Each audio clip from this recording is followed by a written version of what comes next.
Hello hello. एक reel झाल्यानंतर message आला, ऑडियन्स ग्रोथ का. म्हणजे माझा जो सायबर क्राईम मला आहे तो किती एक्सपर्ट आहे आणि हुशार पण आहे. बरं, महत्त्वाचं एक सांगायचं आहे तुम्हाला आणखी, की घरातले 4 मंडळी समजा आपले असतील कुटुंबातले, त्यातला एक माणूस जर सतत घरी असेल आणि लहान लहान मुलं असतील, मग ती कितीही लहान असो, की ज्यांना काहीतरी कळतं आहे, जेव्हा इकडून तिकडून वस्तू फिरू शकतात आहे, साधारण 9-10 वर्षाची मुलांपासून मोठ्या मुलांपर्यंत.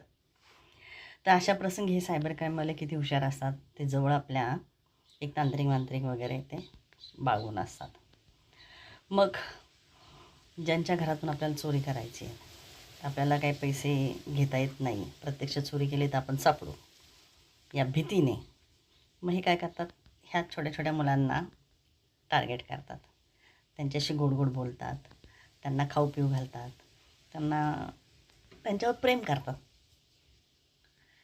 आणि मग ती मुलं काय होतात, मुलं छोटी छोटी मुलं असतात, ती प्रेमाला भुकेलेली असतात आहे, त्यामुळे खायला प्यायला दिलं वगैरे तर ते त्यांना आपलं सगळं मनातलं बोलून मोकळं होतात आहे. मग हे लोक काय करतात, त्यांना मॅग्नेट करतात आणि त्या मुलांना सांगतात, अरे तुला पैसे पाहिजे की नाही, कपडे पाहिजे की नाही. मग तू काय करायचं, घरात तुझ्या पप्पांनी आहे ना ड्रॉवरमध्ये पैसे ठेवलेले आहेत. म्हणजे ही तांत्रिकाकडून माहिती काढलेली असते. ड्रॉवरमध्ये पैसे ठेवलेले आहेत किंवा टेबलावर ठेवलेले आहेत किंवा कुठं ठेवलेले आहे हे त्यांना ते सांगतात. आणि ते पैसे घेऊन ये, म्हणजे तुला कपडे मी घेऊन देतो नवीन नवीन छान छान, किंवा खायला घेऊन देतो. मग ही मुलं जातात, घरामध्ये येतात आणि ते ठेवलेले पैसे गपशीप कोणी नसताना घेऊन ये म्हणून सांगितलेलं असतं. त्यामुळे कोणी नसताना, सगळ्यांचं दुर्लक्ष असताना गपचूप घेऊन येत असतात आणि निघून देत असतात. हा सायबर क्राईममधला दुसरा प्रकार, जो एक्सपर्ट म्हणतो आपण की नाही, त्यापेक्षा म्हणजे साधारण प्रत्यक्ष जाऊन चोरी करणारा वेगळा आणि हा त्यापेक्षा थोडासा वरच्या पायरीमधला. मग हा आपण काय करतो, ज्यावेळेस पैसे घेऊन आलेला असतो ती मूल, मग त्याला काही ना काहीतरी देतो आणि कोणालाही बोलायचं नाही, कोणाला सांगायचं नाही, हे त्याला बजावून ठेवतो. आणि तू असं मला प्रत्येकही पैसे जर आणून दिले ना, मग तुला छान छान कपडे मी घेऊन देत जाईल, छान छान खायला देत जाईल.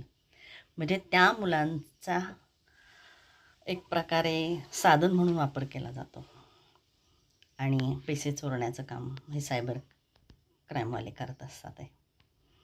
त्यामुळे प्रत्येकाने सावध पण राहिलं पाहिजे, की आपल्या मुलांवर लक्ष ठेवलं पाहिजे. आपली मुलं बाहेर किती वेळ थांबतात, कोणाकडे जातात, कोणी काय दिलेलं आहे हे लक्षात ठेवलं